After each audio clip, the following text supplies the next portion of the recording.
Gurur Brahma, Gurur Vishnu, Gurur Devo Maheshwara, Gurureva Param Brahma, Tasmai Shri Gurave Namaha. Chinmayam Vyapyat Sarvam Trilokyam Sacharacharam Atpadam Darshitam Yena Asmai Shri Gurave Namaha. Tvameva Mata cha Pita Tvameva Tvameva Bandhuscha Sakha Tvameva Tvameva Vidyat Ravinam Tvameva Tvameva Sarvam Mama Deva Deva Tvameva Sarvam Mama Deva Deva. Jai Guru. Om Sahana Vadhu Sahana Bhunaktu Sahaviryam Karavavai Tejasvinavadhitamastu ma vidvishavahai. Om Shanti Shanti Shanti. Who has come in? Sophia. Sorry I was late. Quite all right, dear. You want a chair or a floor chair? I'll take a floor chair. Do you know where they are? Actually, I can just squeeze in the middle of the couch if that's okay with you. Yeah. Okay. Good, thank you. Getting bigger and bigger. Yes. Oh, yeah. Yes. She's making a baby. Yes. So is Shweta online? No, she's not. Acha. Well, Nikhil, would you like to give it a shot? Of course, yeah. So we are now on the chapter number 10 of the Lord's Vibhuti, the Lord's glories. So would you try them? Do you have enough light, first of all? Yes. First verse. Okay. I'm not good with the singing part. Don't worry about the meter, just go ahead and read it as prose. Okay. Shri Bhagwanuvach Bhuve ek Mahabhaho Shrunu me paramam vachah Yate ham priyamanya vakshami hit kamyaya. And the English?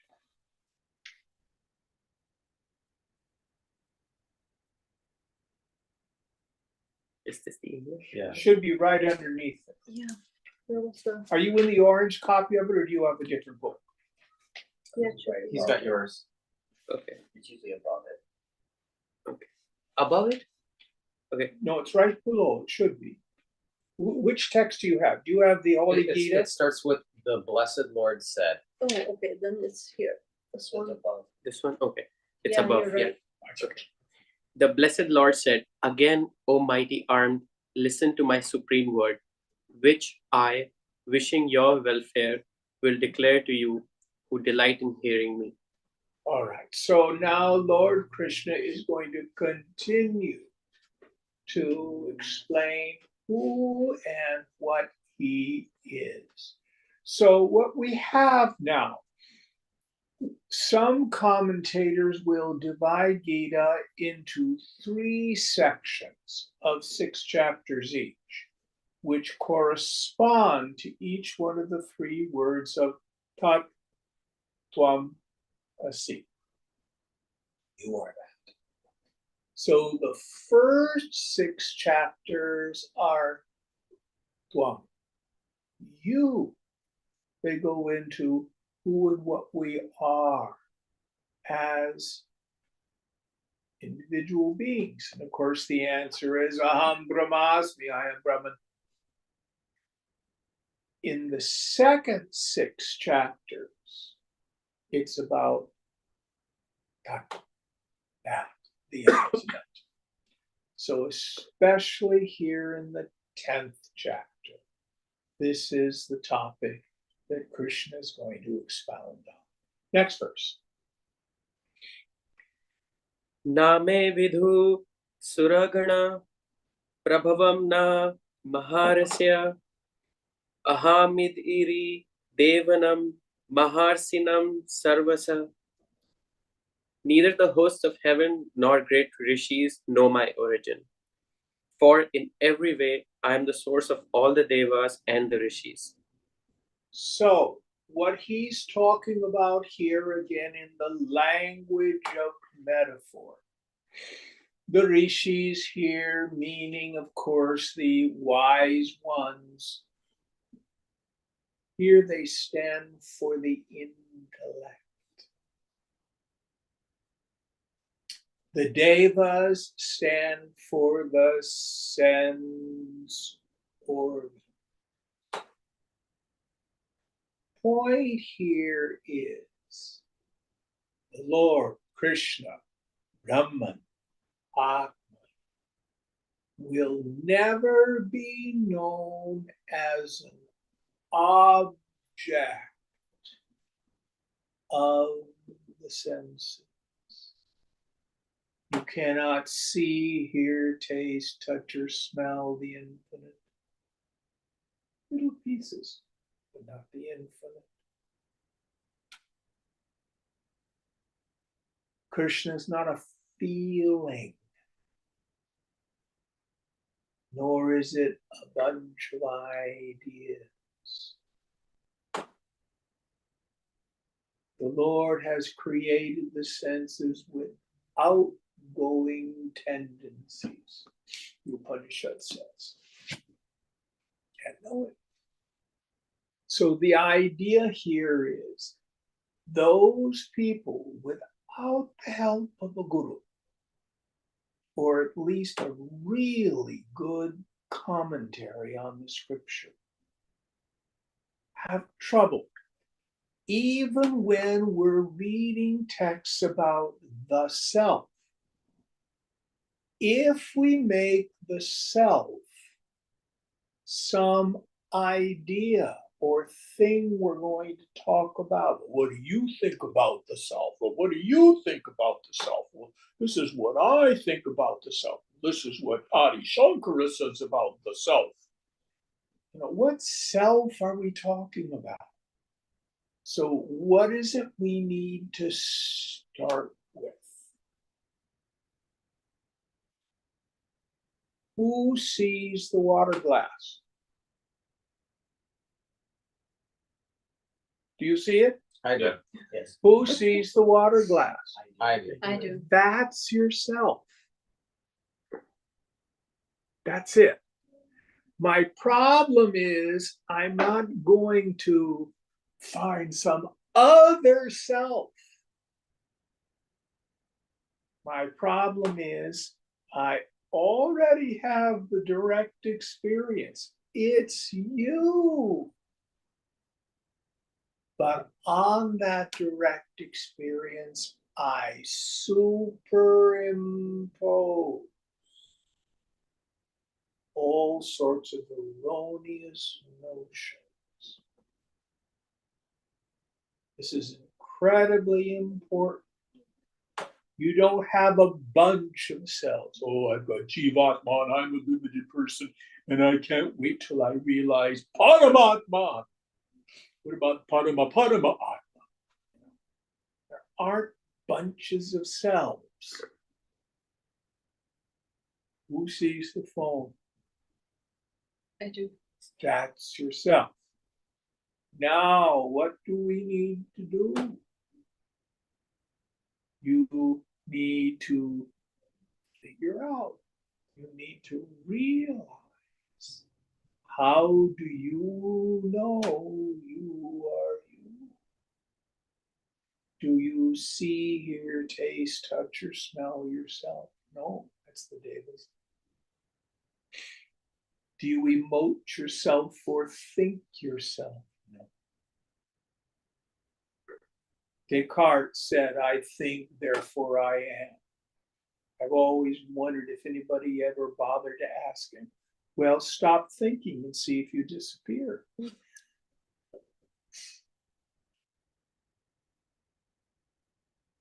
of course, Vedanta says, no, of course you don't. So how do you know you are you? If all the means of knowledge that we normally use to know stuff in the world, seeing, hearing, tasting, touching, smelling, emoting, thinking, if they're not useful, if they can't apprehend it, oh, the self must be unknowable. That's right. It is unknowable as an object. Who sees the phone? Do you exist? How do you know it?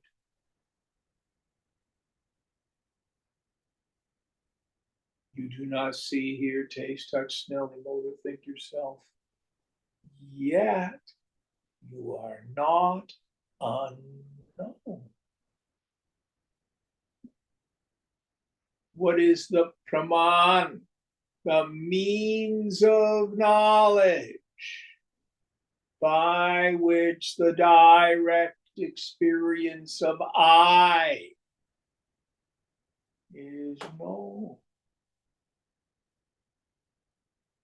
The self is its own means of knowledge. It is swayambhu, self-evident. The world is known through what we call the triplicity, the triple factor. Knower, knowing, and known. I, Jim, through seeing, know the coffee table, no. I, Jim, through hearing, know the traffic sounds. You can go through all the five senses. I, through manas, mind, know feelings and judgments. I, through buddhi, intellect, know thoughts. How do you know you are you?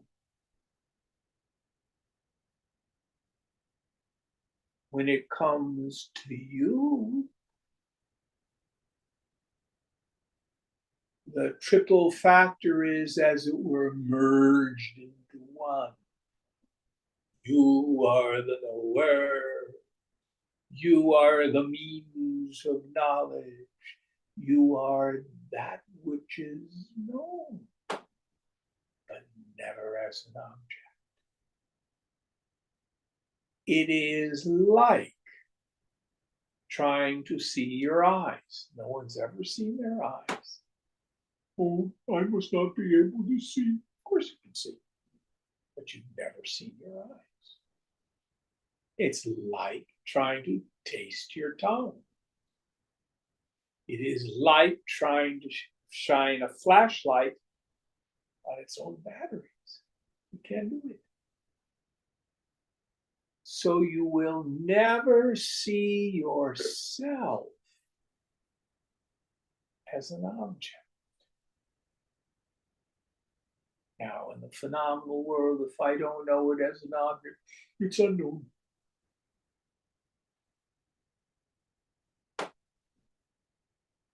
you know if I have any grapes in the refrigerator? No. Unknown. Unknown. But even though you do not know yourself as an object, you are not unknown.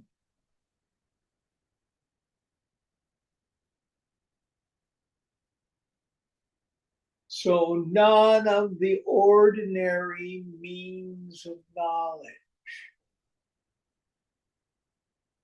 can know the self. But the self is not unknown. It is its own means of knowledge. It is Swayam Jyoti, self-luminous, self-effulgent.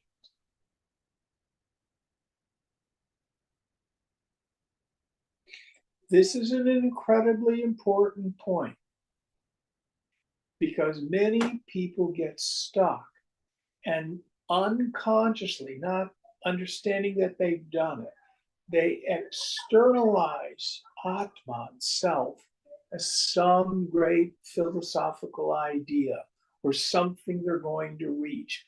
I am going to reach the self. I am going to reach Brahman. And if you think you, the individual, are going to go someplace, you're never going to find it. Because what you're looking for, you're looking with. All right, next verse.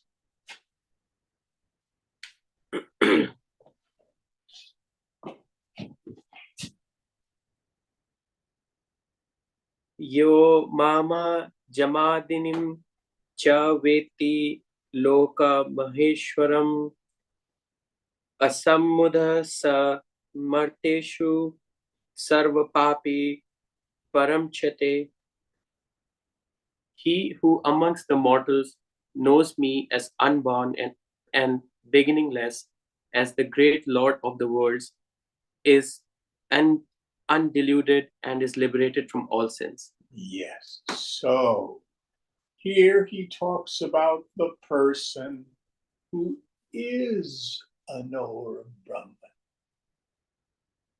So what do? We practice this intense vairagya, letting go of our attachments to the world. It is my attachments that keeps the mind extroverting into the world with agitation.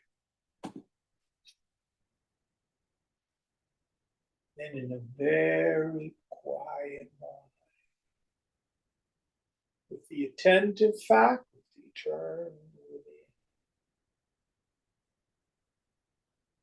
see if you could notice in perhaps the space between your thoughts. After a thought has thoughted, before the next thought starts thoughting. Goham. Who am I?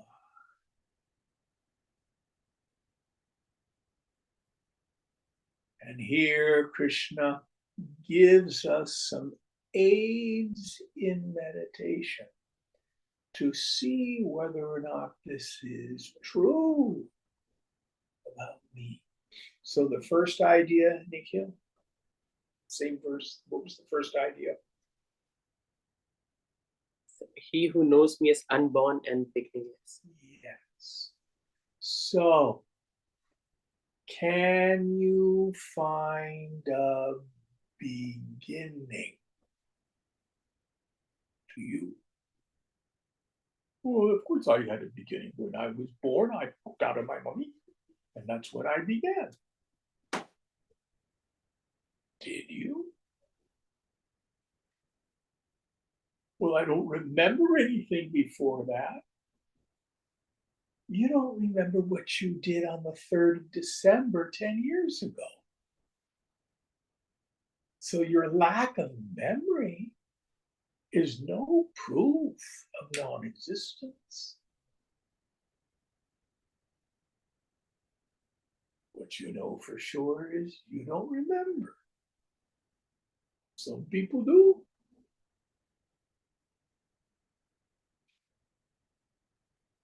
Jim, is the idea that the same kind of soul is born again and again through different bodies, or No, okay? you are not ever really born. The easiest way to explain this is to go to the dream state.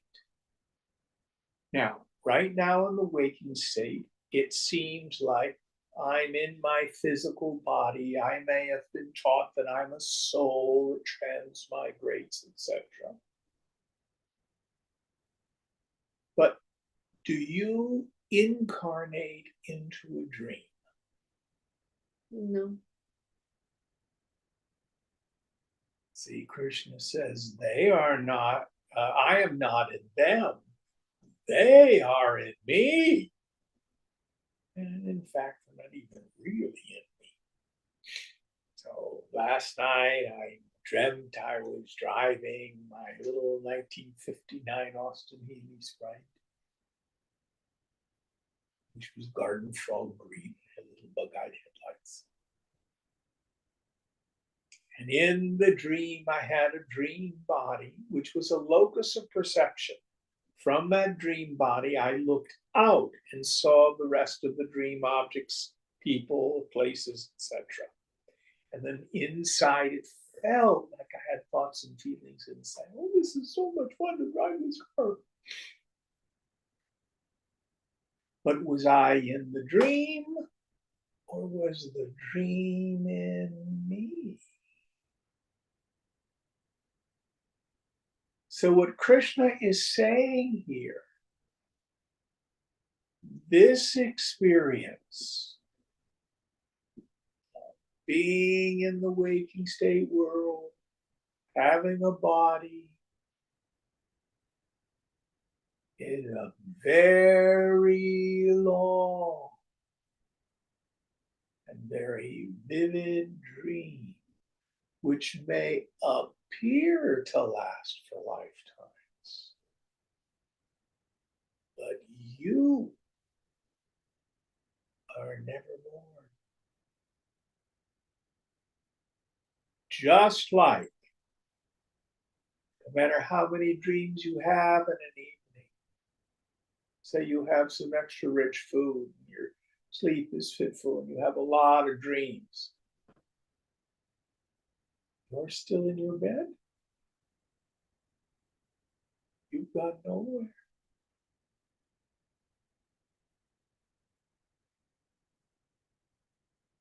You are beginningless, and you are never born. The dream of this world is just that.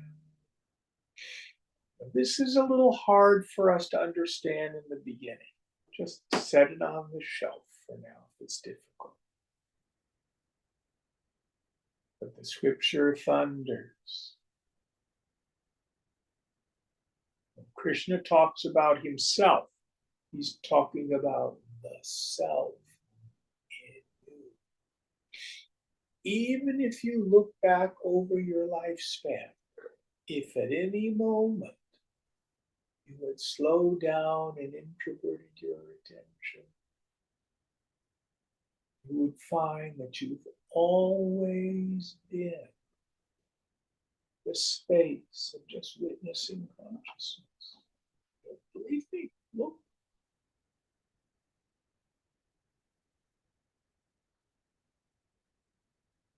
Did that answer your question? Yes. Very good question. Very good question. Next idea. Is undiluted and is liberated from all sins. Undiluted. So it is only the mind that gets diluted. The self is never really covered by spiritual ignorance. So If I were to ask someone, are you realized, do you know who you are? Well, no, Jim. Are you caught in samsara? Oh, yes, I'm in spiritual ignorance. Okay, do you exist? Yes. Do you know your misery? Oh, do I know my misery? I'll tell you all about my misery. I know. Even though they may think I am not realized, I am a miserable creature. The fact is, nobody doubts that they are. Nobody doubts that they are conscious of what's going on. What is going on is there's delusion in the mind. Listen carefully. Both bondage and liberation occur to the mind. The self is ever free. I have a new young man I'm working with, and his family, his father, was a disciple, they called them lovers, of Meher Baba, who was actually a Parsi saint, although he studied with a lot of Sufi masters. Who here knows about Meher Baba? And he used to say all the time, everybody's already realized. Don't worry, be happy. What does he mean by everybody's already realized? Nobody lacks.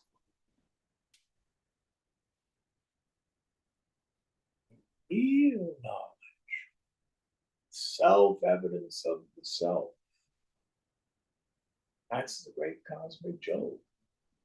You get nothing new. You just realize what you've always had.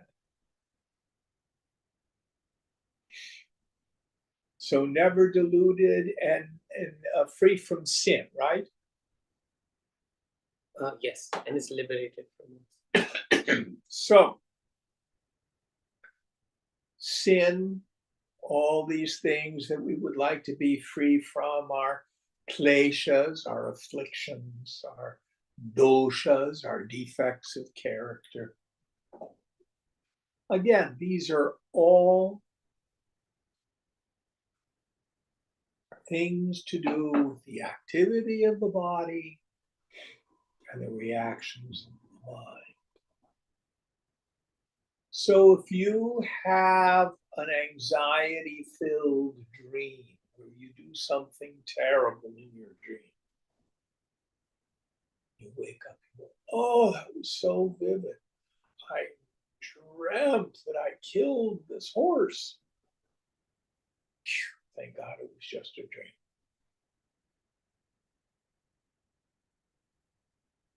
The liberation comes from seeing that never touched me. Now, in the early stages of practice, we work on developing a good moral character. We practice the yamas and niyamas, Raja Yoga. We practice the qualifications of a fit student. But this is only for the purpose of quieting the mind enough to begin to inquire into the nature of the self. Nobody's equipment is perfect, because the equipment, the body, mind, intellect, is by definition finite. But you are beyond good and evil, right and wrong, success and failure. None of it touches you.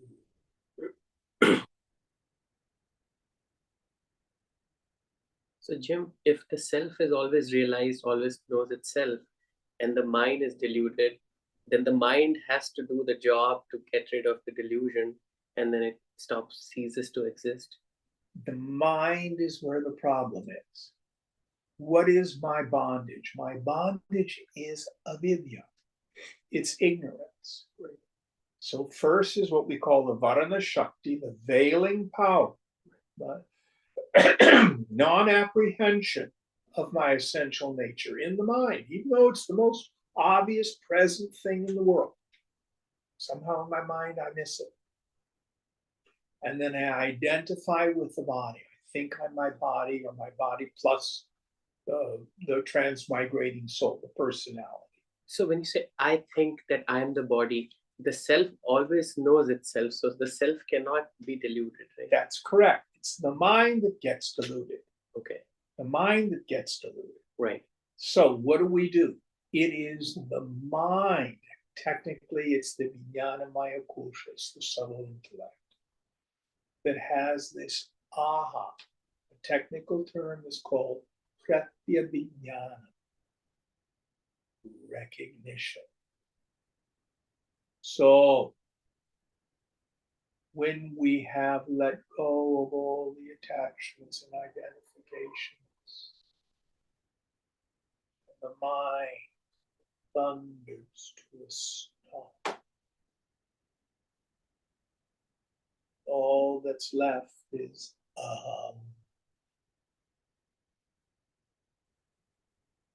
nirvikalpa samadhi.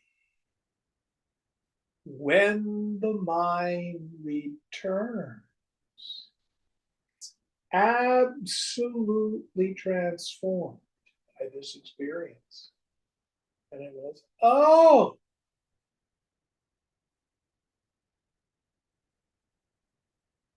Chidananda Rupaham. I'm of the form of bliss consciousness, and I always have been that. I never was a person. How strange. I was so deluded for so long.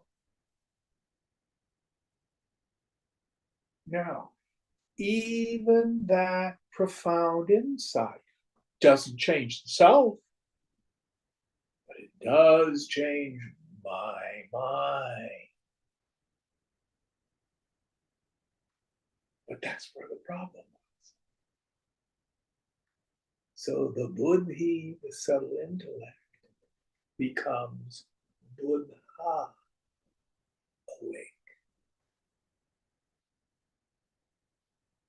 So, why would the mind want to get rid of the illusion? Because it suffers. Because the fruit of delusion is this constant feeling I'm an individual and I'm restless, irritable, and discontent. There's just not enough. I want more. I want people, places, things, and conditions. I either want to fix the world or I want to fix me. All of that is rooted in delusion. And that's my suffering. Did that make sense? Yeah, it makes sense. It's clear. Jim, building on that, so I guess the answer to this is that you let go of the people, places, things, conditions.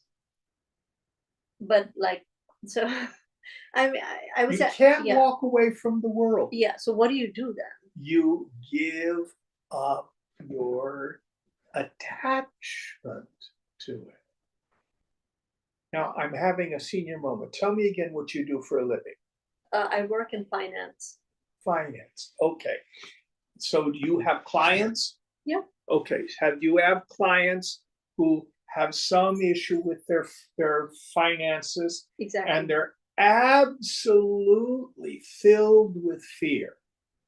But you know, okay, it's an annoying problem, but we'll work it out. I bet you have that Yeah. reasonably frequently. You being a professional, no, these are all solvable problems. They think it's the end of the world. Am I right? Yeah. Okay. So where is the catastrophe for these clients?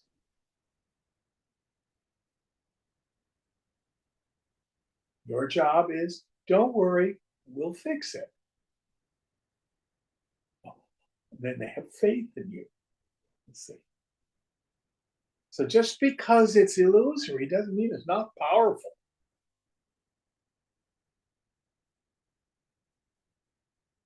So we move through the world. And if we're in the state of ignorance, I'm convinced happiness is out there, misery is out there, which makes me want to go toward that, avoid that, and you can't. It's like taking out your sword and walking to the beach to do battle with the waves to keep them from coming in. Good luck. So Jim, I want to let go of my attachments, but then I'm very afraid that everything will fall apart if I let them go. Okay. So I feel, so what do I do? What you do is you begin to see that you're safe. When you begin to see what you are as this witnessing consciousness, nothing's going to touch it.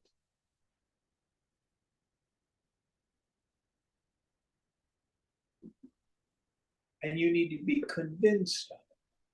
We get convinced of it little by little as we keep turning the mind within and noticing this noticer.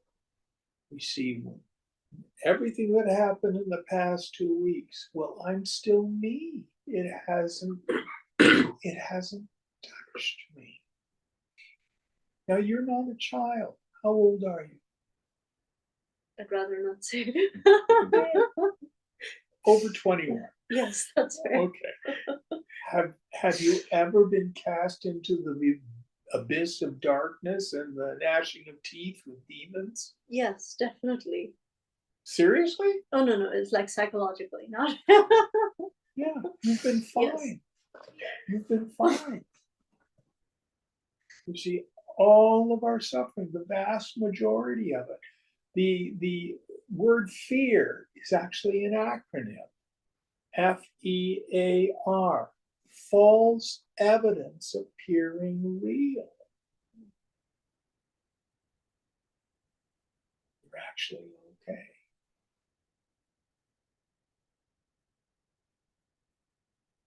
And I love what Ram Dass said close to the end of his life. Even dying is completely safe.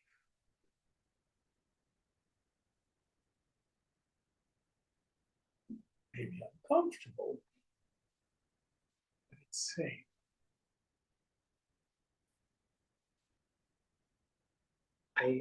Jim gave me the advice last time. He said that you can either believe that you don't do anything or you do everything. And for me personally, I surrendered everything to God, that everything it's His will. So I don't carry the burden of the actions anymore. Yes. And that really helped me. Ishvara Pranidhana, trustful surrender to God.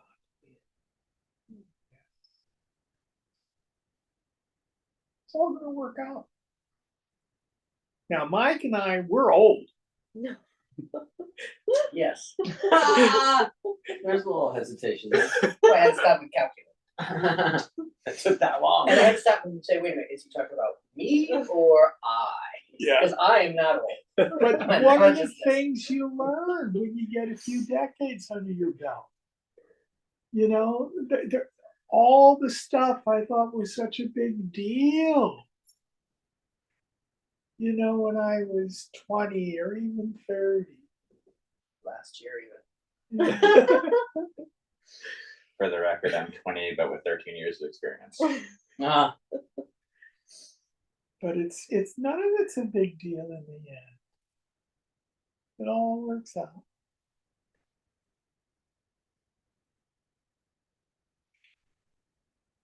And if you go back to chapters 3, 4, and 5, we get all this teaching about really what is action in the world and who is the actor and how to act intelligently.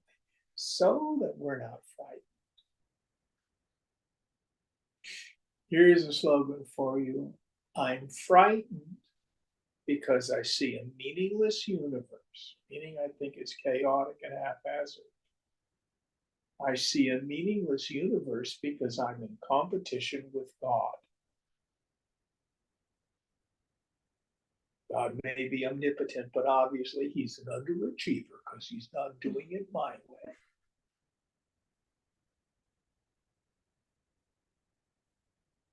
It's all just fine. Now, did we get all the pieces of the shloka? Yes. Okay. Good questions tonight. Good questions. Next verse, So there are two of them together. please. Yeah, there's a very big word. Try the transliteration underneath. That might be helpful. It's also very long. Oh, Okay. Wow. Yeah. Buddhi Jnanam Samoha Shama Satyam Dama Shama Sukham Dukkham Bhavo Bhavo Bhayam Cha Bhavimya Cha. Okay, and this means intellect, wisdom, non-delusion, forgiveness, truth, self-restraint, calmness, happiness, pain, birth or death, fear, and also fearlessness. next verse. Ahimsa, samta, tustitapo, danam, yaso yasa, bhavanti bhava, bhutanam mat ev, pratyaga vidha. Non-injury, equanimity, contentment, austerity, beneficence, fame, infamy, all these different kinds of qualities of beings arise from me alone. So there's a bit of a trick in these two verses. He kind of leans on the positive side with all these good qualities, and then he throws in these negative qualities. Did you catch that? He says these all arise from me. In some of the Abrahamic or Semitic religions, we get the idea that God is always good.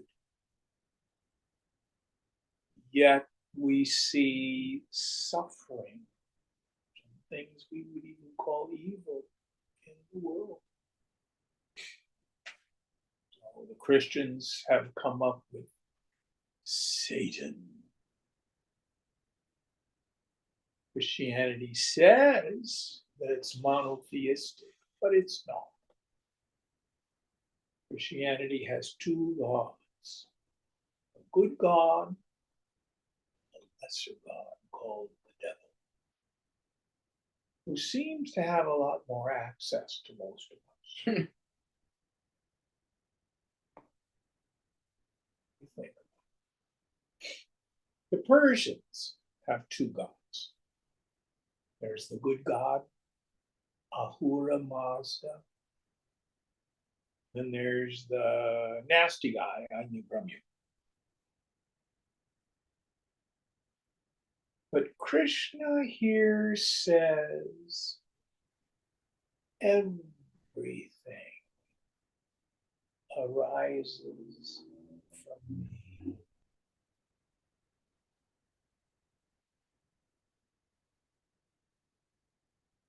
There's a slogan in English, I can't remember from where it originates. It might be Shakespeare.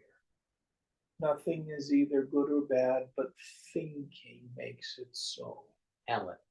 It's from Hamlet, okay. So what Vedanta says is the phenomenal world is essentially neutral. It is the human mind that superimposes things. So we as humans, we may be going on and on about how terrible violence and destruction is in Ukraine, in the Middle East. But then watch a video of a pride of lions taking down a water buffalo.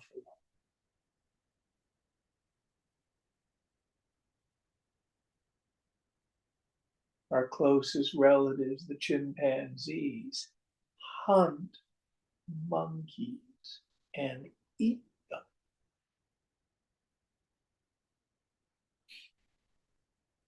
Watch YouTube videos of what goes on in the deep of the ocean. Life feeding on life, or even the insect world.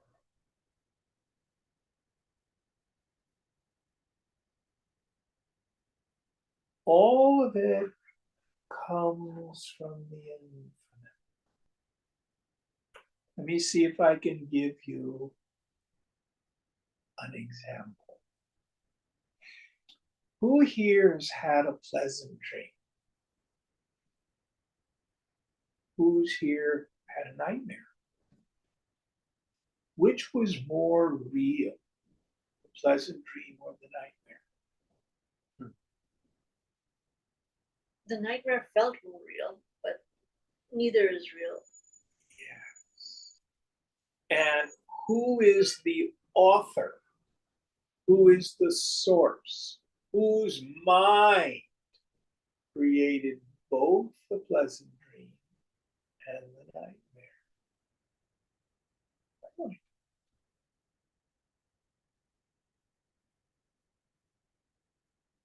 Now, in the world of name and form, in our what we call Vyavahara. Is that a Hindi word as well? Yeah. In Sanskrit, it means transactions, doing business. What's it mean in Hindi? Same? Behavior. In the world of our transactions, there are certain principles. If you, because of the law of karma, what goes round comes round. So the yogi learns to behave in a particular way in the world just because it makes life a little simpler and easier.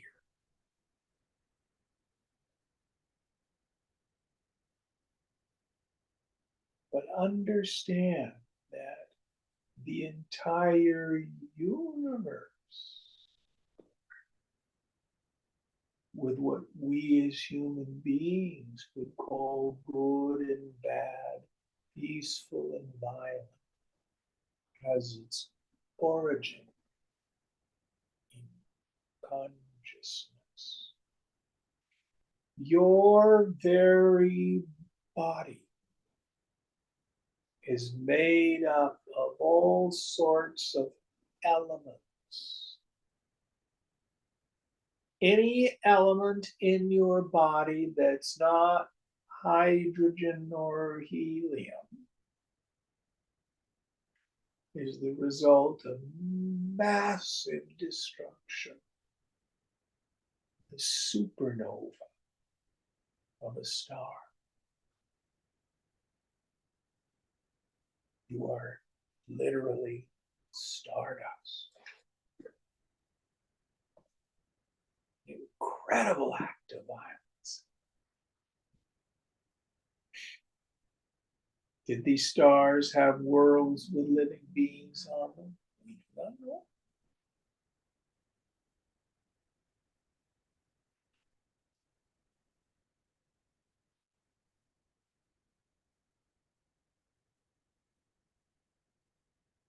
But we do learn metaphysical principles that will make our life flow a lot easier.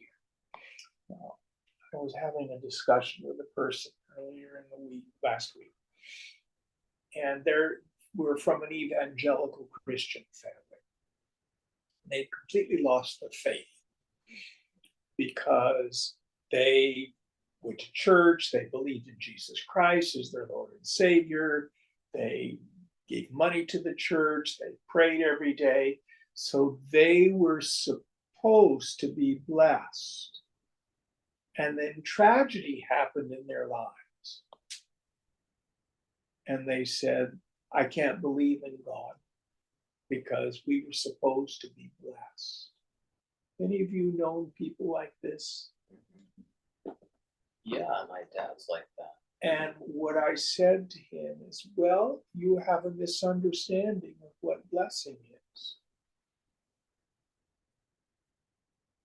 Your idea of blessing is you get what you want. Is that God's job? Is God your errand boy? I will tell you what blessedness is. The capacity to match calamity with serenity. To move through the ups and downs of life. For most of us, it's a sine wave. Good day, bad day, good day, bad day.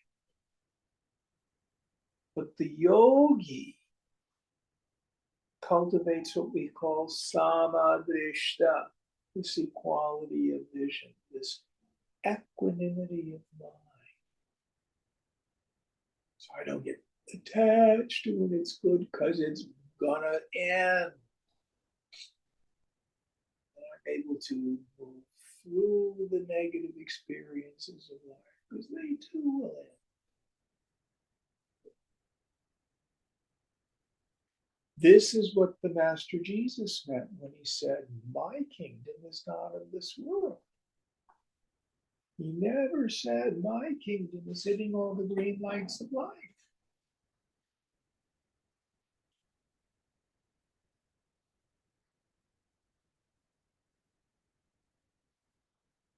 So here, Krishna is saying, everything that is in the world of phenomena has its origin in the infinite. There's nothing outside of God.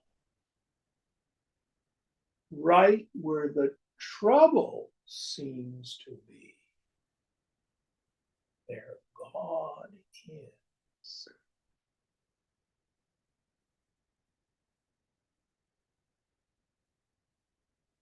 And again, when we start turning down our reactivity to the world, letting it be,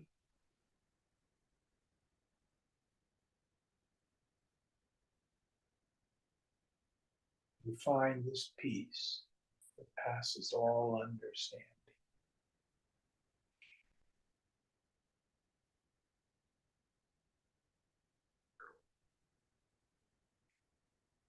It's not about all the good things in life. There are some people who have good things happen all the time. Just simply the force of the past, the prior good deeds. Some people, they have a lot of challenges. The yogi is at peace through them all. Nothing outside.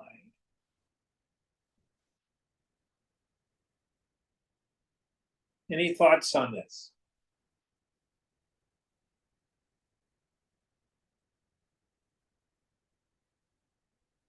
All right, next verse.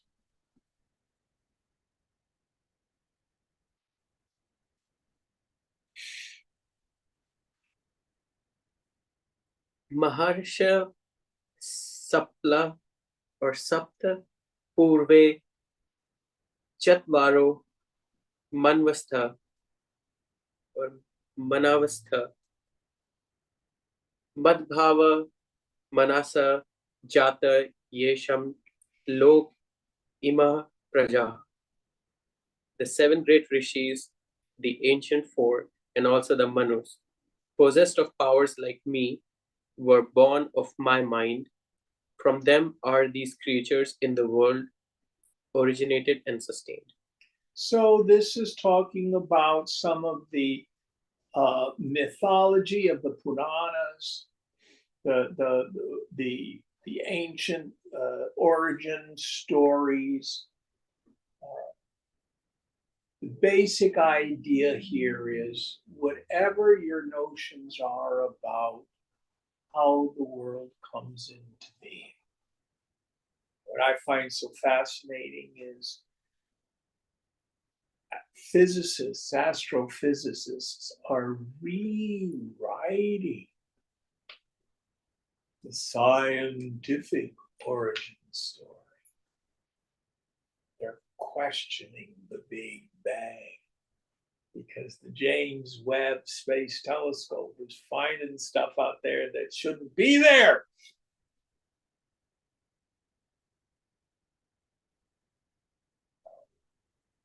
Whatever the origin story is, whether it be a scientific one, whether you take an Abrahamic origin story like Genesis and the Bible, or we have those that come out of Hindu mythology. The whole point of it all that is has its origin in the infinite. Now, talking about from a very technical standpoint from yoga. So why did I do the things I did today? Vasana. Those impressions that were formed from the past. Where did those vasanas come from? Previously performed actions. Where did those actions come from? Previous to that.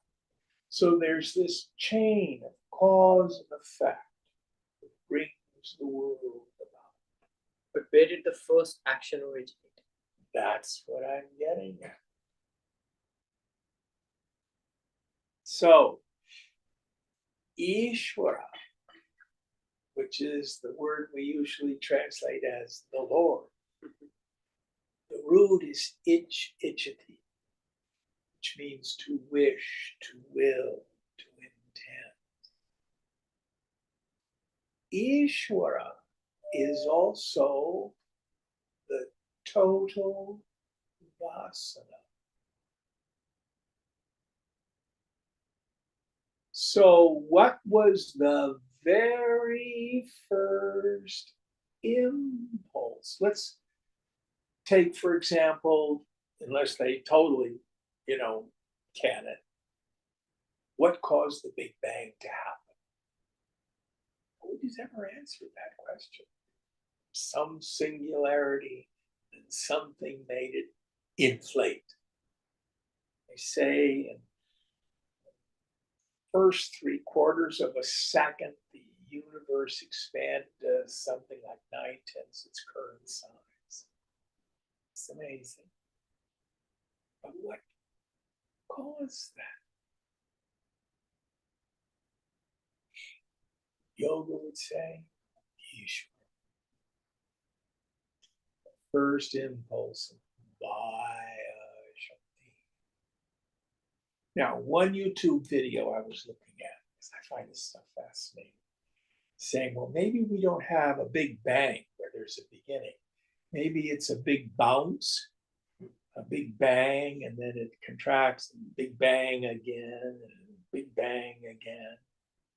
That is so close to this cyclic understanding of creation and time. that we get in Hindu cosmology. There is no beginning. It just keeps happening in a cycle over and over again. What's the truth? So will Nikhil be born again? Well, what? Will this body be born again? Some scriptures would say there have been an infinite number of Nikhils in a universe just like this. Because I remember a story as a kid that it said that Lord Hanuman has been born so many times Yes. The- As Hanuman, as Hanuman. not yeah. to mention the other incarnations. Yeah. So just as Hanuman has come in several universes, several lifetimes. Yes. And in Yoga Vasishta, there's a story about a realized crow named Bushunda. And at the end of the age, he dissolves himself into a subtle form while the whole world contracts and it begins again. And then he forms up again and comes back and sits on his tree. And he says there's been 9 Vyasas and 10 Krishnas and stuff like that. So then my question is, But is this true? I have no idea. It's so far above my pay grade. I have no idea. so that means the mind, the individual mind that has realized consciousness or the reality, what happens to it? Does it retain that realization or it just goes away after the death of the body? There are many, many theories on that. Okay. So endeavor to be Jivan Mukta, which is liberated right here. Now, what the scriptures say is that for the realized soul, the body goes back to the gross elements, the subtle body dissolves into the subtle elements, and there's nothing. Yet there are stories of, say, Babaji, who keeps appearing, and people get visitations from Shirdi Sai Baba. You know, is there something that remains in the Christian scriptures? Who shows up next to Jesus at the Transfiguration? Moses. And Elijah does. Oh, yeah, Elijah. Yeah, Elijah. Yeah. I think Elijah and Moses. So that intimates that, at least according to that story, something maintains some form of personness. But the yogi needs to be perfectly comfortable with being in this body for the rest of eternity. Or not. That is free. So will this gym unit come back at another time or in another form with memory? I don't give a damn. That's God's problem, not mine, if you know what I mean. But I is never born. Think of it again like the dream. Do you incarnate from dream to dream? Is it the same you that's in each dream? Well, yes and no. Everything changes from dream to dream. But do any of them touch you?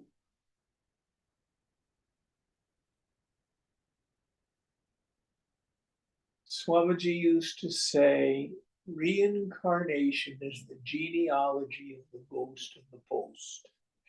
So you're walking down the street, and, oh, there's a ghost, and then a car comes by, and you see it's just a lamppost.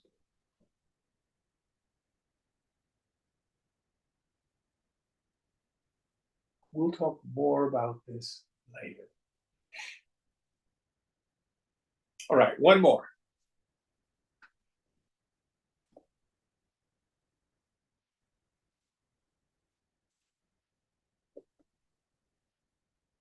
Etam vibhutim yogam Chamam yo veti tatvata sovaikampenam yogena yujyate natra samsaya.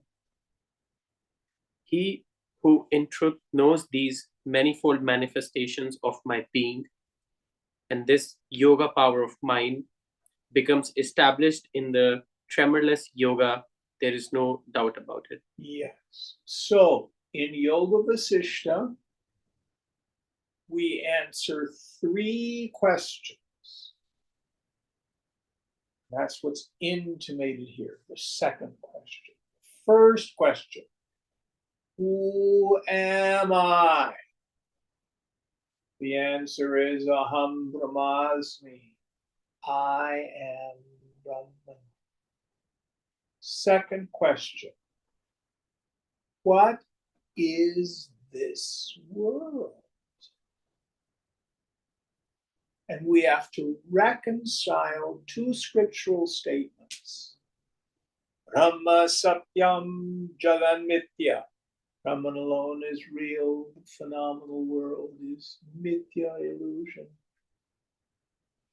And Chandogya Upanishad thunders.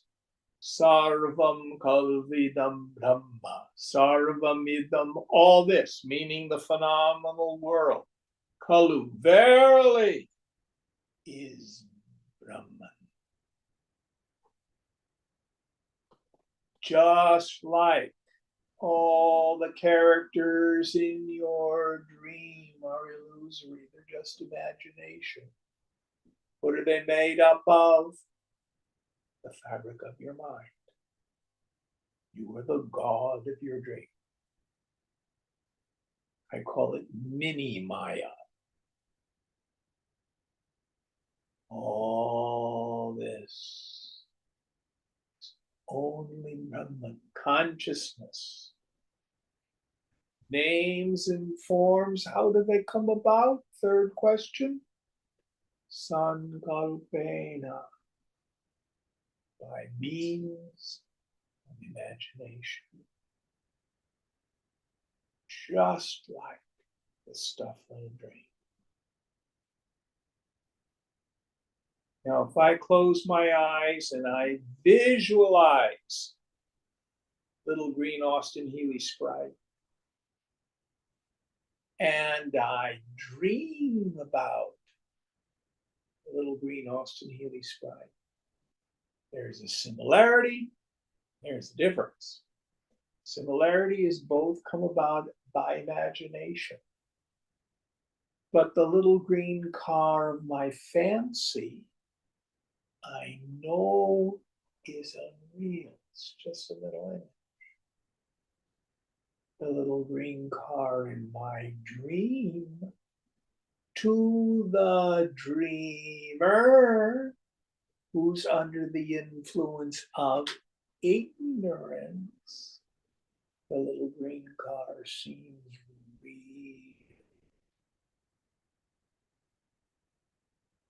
So for the woman of wisdom, she sees this world as it is. Brahma Satyam Jagan Nitya. Brahman alone is real. The names and forms are just illusions. It's a light show. It's a virtual reality. Sarvam Kalvidam Brahma. It's all God. Don't worry. Be happy. Think about this.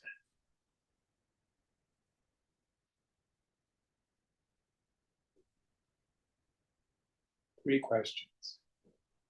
Who am I? What is this world? How does it come about? So here Krishna is talking about how this world, what it is, and how it's come about. So what's the practice? Take it easy. Don't sweat the small stuff. It's all small stuff. Rather than false evidence appearing real, face everything and realize. Just don't do something, stand there. Don't believe your mind. It's all going to be okay. Dial down this reactivity, this compulsion about the world. It's all going to be okay. And as Nikhil said, 2 very good meditations. Again, they come from Yoga Vasishta. I do nothing. I stand apart as Sakshi witness. It's all like a light show. It's all like a dream. Or God is doing everything. I need not worry. Yeshua Pranidhana, trustful surrender to God. These are tools to dial down. Turn the volume level down. Knee-jerk reactivity. Okay, we'll end here. What verse are we on for next week? We just completed the 7th, so 8th. 8th. Om Purnamada Purnamidam Purnat Purnamudachyate Purnasya Purnamadaya Purnameva Vashishyate. Om Shanti Shanti Shanti. Hari Om Shri Guru Namaha. Hari